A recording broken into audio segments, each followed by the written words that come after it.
At Camp Macall in North Carolina, a Green Beret with an ODA background stood in the dark beside a ranger from Savannah, both men wearing boots, fatigues, and a loaded rucksack. Before sunrise, the Army already considered both soldiers elite. Before midnight, Delta's cadre treated that resume like dead weight. The number sounds like a barracks myth. 8 out of 10 Green Berets can be gone before Delta selection even feels like Delta selection. If a Special Forces tab makes you think a soldier is protected on day one, the Sandhills have already proved you wrong. One event strips away the uniform, the tab, the combat patch, and the team reputation. The question is brutally simple. Why does a soldier built for Special Forces fail when Delta makes him walk alone? The public version of this story starts in the late 1970s, when 1st Special Forces Operational Detachment Delta was still a strange new unit at Fort Bragg, hidden behind fences, rumors, and plainclothes recruiters. Eric Haney's account of early Delta selection gives the cleanest public look at the pattern. In one class, 163 men showed up. After the physical stress phase and the commander's board, 12 men were accepted. That means a room full of already screened soldiers got reduced to a small fire team. For Green Berets, Rangers, airborne infantrymen, and combat veterans, the first insult was not the pain. The first insult was discovering that Delta selection did not care what any of them had already survived. The first morning looks almost too ordinary on paper. Fort Bragg roads, Holland drop zone, pine trees, dust, clipboards, trucks, a formation, and men trying to look relaxed in front of cadre who are studying every twitch. The candidate sees military familiarities everywhere: boots on sand, rucks in rows, water cans, ammo cans, a bulletin board, and other soldiers wearing the same 1,000-yard confidence. A Green Beret is used to that environment. He knows range roads, field sites, team rooms, radios, rucksacks, maps, and instructors with dead eyes. That familiarity is the trap. Delta's first day uses ordinary Army scenery to hide a different test. The timeline begins before the sun gives the Pinehurst sand any mercy. Around 0430, candidates are awake in barracks or staging areas, adjusting boots, shaving faces, tightening belts, checking canteens, and deciding whether the body feels good enough for the day. By 0600, the formation is already a sorting machine. Names are called. Trucks roll through Fort Bragg dust. Candidates are moved to a drop zone and placed under eyes that are not there to motivate them. The first events look like the kind of physical assessments a Special Forces soldier has seen for years: push-ups, sit-ups, runs, swim tests, obstacle movements, and small administrative details that punish carelessness. A weak candidate can fail there. A strong candidate can also fail there by assuming the day is still about strength. By the afternoon, the first quiet damage is already visible. Some soldiers are injured. Some soldiers are embarrassed. Some soldiers are pretending the morning did not hurt. The Delta cadre does not have to scream much because the schedule is doing the work. The board, the list, the trucks, the water point, and the empty road create the pressure. A Green Beret who expects a team event may be looking for the hidden group problem. Delta gives him a road instead. Then comes the event that matters: the 18-mile rucksack march. In Haney's account, the candidates are moved to a sandy road, told the finish point, told the direction, and told they can voluntarily withdraw at any time. That last detail is not kindness. It is the blade. Delta does not need to drag a soldier out of selection when the soldier can remove himself. The road is straight enough to tempt speed, long enough to punish ego, and quiet enough to make every man hear his own breathing. The Green Beret starts with every reason to believe he should survive it. He has carried radios, weapons, water, mortar rounds, medical bags, demolition charges, and other men's gear in worse places than a Fort Bragg road. He has trained for long days in North Carolina, swamps, mountains, jungles, deserts, and foreign villages. He has lived under a ruck before. The problem is that Delta is not asking whether the Green Beret can ruck. Delta is asking whether the Green Beret can self-govern under load when nobody is coming to rescue his pace, his pride, or his decision-making. That is where day one starts breaking men who looked unbeatable at breakfast. The road march rewards a boring kind of intelligence. A candidate has to know how fast to move, when to drink, when to ignore another man passing him, when to protect his feet, when to let the shoulders burn without changing stride, and when to treat the road like math instead of war. The soldier who turns the first miles into a race can destroy himself before the second half. The soldier who waits too long to push can miss the standard. The soldier who tries to stay with a friend has already misunderstood the test. For a Green Beret, that mismatch is sharper than people admit. Special Forces trains exceptional soldiers, but the Special Forces identity is built around the Operational Detachment Alpha. 12 men, a team room, a captain, a warrant officer, weapons sergeants, engineer sergeants, medical sergeants, communications sergeants, and intelligence experience folded into one small unit. The ODA is not a crowd, but it is still a tribe.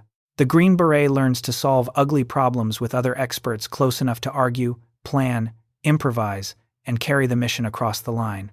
The team is not weakness, the team is the weapon. Delta Day 1 removes that weapon. On the 18-mile march, the Green Beret cannot lean on the team sergeant's judgment. He cannot pass the radio to the commo sergeant. He cannot let the medic quietly check the torn skin on his heel and tell him how bad it is. He cannot let the senior weapons sergeant slow the pace, because the mission needs every man at the objective. Delta makes the soldier become his own team room inside his own skull. That sounds simple until the road starts pulling skin from feet and the ruck starts biting into the nerves near the shoulders. Haney's account includes a brutal little detail that explains the Day 1 problem better than any motivational poster. A former ranger who had gone into Special Forces was injured on the march, and his foot damage was ugly enough to stop him. The reason was not cowardice. The reason was specific. His feet were no longer conditioned for that kind of ruck abuse after time in Special Forces phase training. Old calluses. Delta does not need to discover whether the man once had hard feet. Delta discovers whether his feet are hard today. The detail that everyone misses at the time is that Day 1 is not designed to find the best resume in the formation.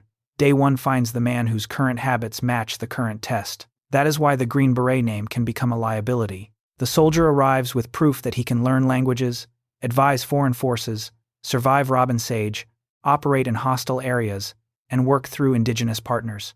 The road does not care. The road only asks whether the man can manage pace, pain, heat, thirst, distance, and doubt without drama. That is the first reason Special Forces training fails to protect so many Green Berets at Delta Selection. Special Forces builds a team-centered operator. Delta Selection begins by isolating the operator from the team. The ODA environment creates a certain kind of excellence. A Green Beret is expected to teach, persuade, advise, and influence. Official Special Forces materials describe soldiers who work with and through host nations, regional partners, resistance forces, and indigenous populations. That means the Green Beret has to be more than a shooter. He has to be a military instructor in a foreign village, a diplomat in body armor, a problem solver in a tribal meeting, and a combat leader when the partner force starts falling apart. That is an extraordinary skill set, and a conventional infantry unit cannot simply copy it by putting a language book in a rucksack. But Delta is not selecting for that same center of gravity on Day 1. Delta's first filter is not a village meeting in Pineland. It is not an ODA planning session around a plywood table. It is not a partner force that needs instruction on a machine gun. It is a lone man under a ruck, moving through North Carolina darkness while the cadre measure the one thing the team cannot fake for him. The second reason hits after the body starts failing. Navigation culture. A Green Beret absolutely knows land navigation. Special Forces assessment and selection, the Q course, Robin Sage, small unit tactics, fieldcraft, and unconventional warfare all demand map sense. Nobody who knows the Special Forces pipeline should pretend Green Berets are helpless without a blue dot on a screen. That argument is lazy, and Green Berets in the War Code comments section will rip it apart for good reason. The real issue is not whether a Green Beret knows a map. The issue is what kind of navigation pressure Delta Selection creates. Special Forces land navigation often lives inside a broader mission. A detachment may move with a purpose, link up with a guerrilla force, avoid roads, coordinate fires, manage radios, report intelligence, and protect partner troops. The navigation matters, but the mission gives it context. A Green Beret can use terrain, teammates, time windows, radio plans, local knowledge, and mission logic. Even when the movement is hard, the movement belongs to a larger problem. Delta Selection strips the larger problem down to a cold individual equation. A candidate gets a map, a compass, a route, a point, and a standard. The terrain becomes the enemy because there is nothing else to negotiate with.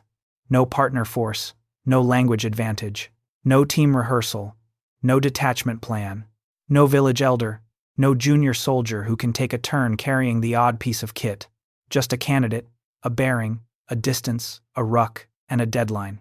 That is why the unaided navigation reputation around Delta selection became legendary. Public descriptions of Delta selection emphasized traditional map and compass work, increasing distances, increasing loads, and psychological testing after the physical phase. The phrase sounds old-fashioned until you imagine the candidate alone at night with tired legs, a wet map case, a compass needle, pine trunks that all look the same, and enough fatigue to make a smart man doubt a simple azimuth. GPS culture makes this even sharper in the modern imagination, but the older Delta lesson existed long before every soldier carried digital tools. A GPS can tell a soldier where he is. Delta selection wants to know who the soldier is when the easy confirmation disappears. That sentence matters because special forces can reward adaptive social intelligence. A Green Beret who can read people, build rapport, shift tone, and use the environment around him is valuable. Delta selection rewards a colder individual discipline during the land navigation phase. The candidate has to trust his own work when his body is lying to him. A bad pace count in the sandhills becomes a private courtroom. A wrong turn becomes a private accusation. A hill that looks like the hill on the map becomes a private argument between hope and evidence. Green Berets can fail there because their strengths can pull them toward the wrong solution. A Special Forces soldier is trained to solve complex human problems. Delta's day. One problem is intentionally primitive. Move from here to there, under load, in time, without using another man as a crutch. A soldier who overthinks the situation can bleed minutes. A soldier who underthinks the situation can bleed miles. The cadre do not need to see panic. The map will show it for them. For the wider Delta selection breakdown, War Code already covered why 90% of Delta Force candidates quit in the first 48 hours. Link in the description. That video explains the broader quit rate, but this Green Beret problem is narrower. The soldier with the tab is not failing because he lacks elite training. He is failing because one kind of elite training can build reflexes that collide with a different kind of elite test. By midday, the body is no longer the only battlefield. The psychology starts to surface. Haney describes psychological testing as a repeated feature of selection, taken when tired and structured to expose deception, instability, and emotional leakage. That matters because the 18-mile road march is only the visible wound. The hidden test begins when the candidate tries to explain himself to himself. A Green Beret who has spent years being evaluated as mature, adaptable, and trusted suddenly has to accept that Delta does not inherit that evaluation. Delta starts from zero. That is a personal insult disguised as assessment. A soldier walks in with years of proof, a Special Forces tab, combat deployments, schools, scars, stories, maybe a silver star in the formation, maybe a language badge, maybe a reputation in a team room. Delta looks at him and asks for push-ups, a road march, a map, and a personality test. That can feel ridiculous to a man who already survived harder combat than any cadre lecture can describe. But that feeling is part of the trap. The selection course is testing how the soldier reacts when prestige stops working. The third reason Special Forces training fails to prepare some Green Berets is the psychological profile mismatch. The Green Beret trait set is built for patience with people. Delta selection hunts for a different kind of aloneness. That does not mean Delta operators have no teamwork, and it definitely does not mean Green Berets lack aggression. The difference is where each pipeline places its first loyalty under stress. The Green Beret is selected and trained to influence a human network. He may have to teach foreign soldiers who do not speak English, calm a partner commander who wants to quit, read a village elder who is lying through politeness, keep a guerrilla force from wasting ammunition, and build legitimacy for an American objective in a place where nobody asked for Americans. That work requires ego control, cultural patience, social reading, and a willingness to win through someone else. The Green Beret often succeeds when a partner force looks good. Delta selection, especially early selection, places the candidate in a smaller emotional box. The candidate succeeds when nobody has to manage him, nobody has to motivate him, nobody has to explain the standard twice, nobody has to watch his face after bad news, nobody has to wonder whether his confidence is real or theatrical. The ideal candidate is not simply tough. The ideal candidate is administratively clean, emotionally contained, physically durable, and quietly dangerous. That is why the commander's board in Haney's account matters. After the marches and tests, Delta still brought candidates in front of senior men like Charlie Beckwith, and the board stress-tested personality as much as performance. The room could challenge a candidate, bait him, question him, pressure him, and watch whether the man lost control. The ruck march proved the body would keep moving. The board asked whether the personality could be trusted with national-level missions when the room got ugly. A Green Beret can be excellent at influence and still struggle when influence no longer works. He cannot teach the board. He cannot rapport build the road. He cannot negotiate with the clock. He cannot brief his way past torn feet. He cannot use ODA credibility as a substitute for the current standard. Delta selection quietly removes every audience that a socially skilled operator might use. The soldier is left with performance. That is why the Green Beret versus Delta argument gets so heated. Both sides hear an insult that the other side may not be making. A Delta supporter hears the title and says, "Of course Green Berets fail. Delta is the top of the spear." A Green Beret supporter hears the title and says, "That is internet nonsense. Special Forces does missions Delta never touches." Both sides are right about something, and both sides miss the key point. Delta selection is not a universal military IQ test. It is a filter for a specific job. Special Forces training is not a lesser version of Delta training. It is a different answer to a different national problem. The Green Beret pipeline takes a soldier and turns him into someone who can live inside ambiguity for months. SFAS tests suitability. The Q course builds occupational skills. Language training builds access to people and regions. Robin Sage forces candidates into a fictional country where resistance fighters, civilians, local authorities, and guerrilla problems create a messy human battlefield. The final Special Forces product is supposed to shape a foreign military or political environment with a small American footprint. That is not a consolation prize. That is one of the hardest missions in the U.S. military. Delta selection takes a soldier and asks whether he can be trusted for a narrower, colder purpose. Counterterrorism, hostage rescue, direct action, special reconnaissance, sensitive missions, and national-level problems demand a different entry filter. The candidate has to prove that pain does not make him sloppy, solitude does not make him needy, navigation does not make him emotional, and status does not make him entitled. The unit can train tactics later. The selection course is trying to find the raw material. That is why Day 1 matters so much. A long selection pipeline can hide behind mystique, classified missions, black kit, night vision, helicopters, and doors blowing inward. Day 1 has none of that glamour. Day 1 is boots, sand, water, ruck straps, road dust, a clipboard, and a man deciding whether the pace he chose 20 minutes ago was stupid. That is a humiliatingly simple way to expose a complicated resume. Picture a Green Beret after the first hard movement. The Fort Bragg sun is up. His uniform is soaked. His ruck has rubbed the same patch of skin for hours. The men who ran ahead are somewhere on the road, either heroes or future casualties. The cadre are not impressed by his tab because half the formation has tabs. A voice in his head starts building a legal defense. He has already done combat. He has already trained foreign troops. He has already passed harder schools. He has a team waiting back at group. He has nothing to prove to these men. That voice is often the beginning of the end. Selection does not need a candidate to say those words out loud. The body will say them through pace. The eyes will say them in formation. The hand will say them when it hesitates near the voluntary withdrawal option. The feet will say them when the soldier stops taking care of small problems early because pride tells him pain is beneath attention. The map will say them when the candidate starts making emotional decisions instead of accurate decisions. The Green Beret who survives Delta Day 1 is usually the one who does not treat the Green Beret identity as armor. He treats the tab as history. The road is today. That is the part that makes the debate uncomfortable. The title says 8 of 10 Green Berets fail Day 1, and the comment section immediately wants a scoreboard. Delta better than Special Forces. Special Forces overrated. Rangers tougher than both. Marines would have done it barefoot. The usual internet bar fight arrives wearing camouflage. The real scoreboard is more interesting.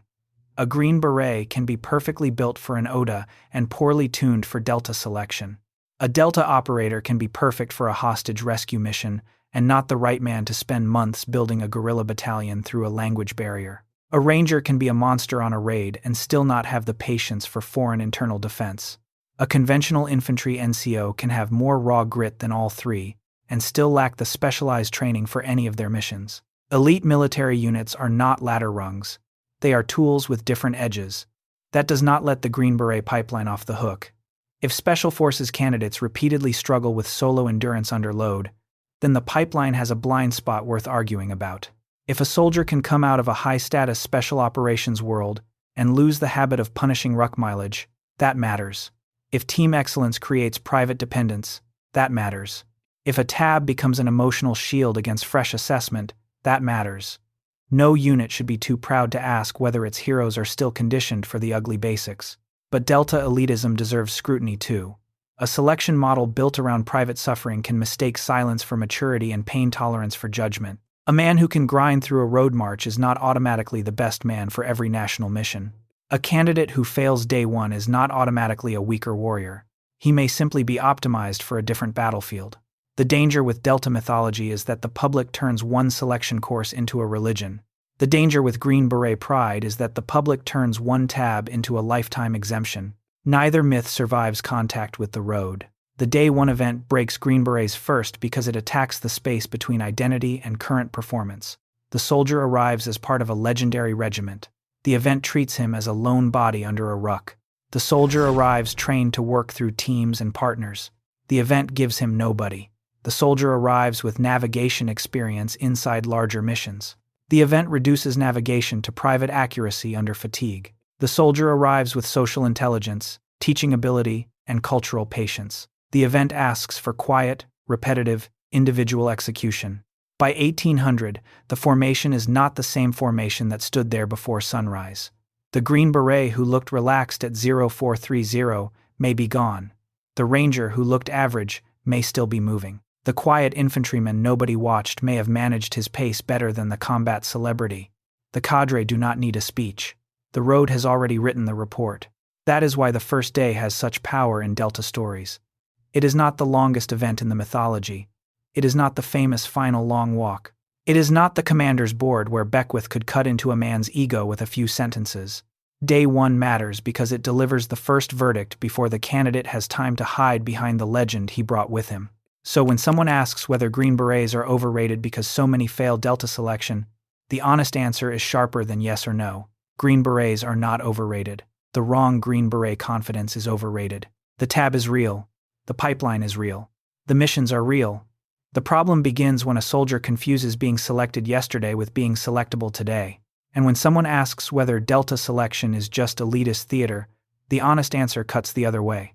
Delta selection has theater in it, because all elite military selection has theater. The plainclothes cadre, the secretive compound, the brutal road, the psychological board, the voluntary withdrawal ritual, and the silence all shape a candidate's mind. But theater can still reveal truth. A stage can still show who is acting. At Camp Mackle and Fort Bragg, the truth was never hidden behind a flaming sword insignia. The truth was under a rucksack on a road through the North Carolina pines.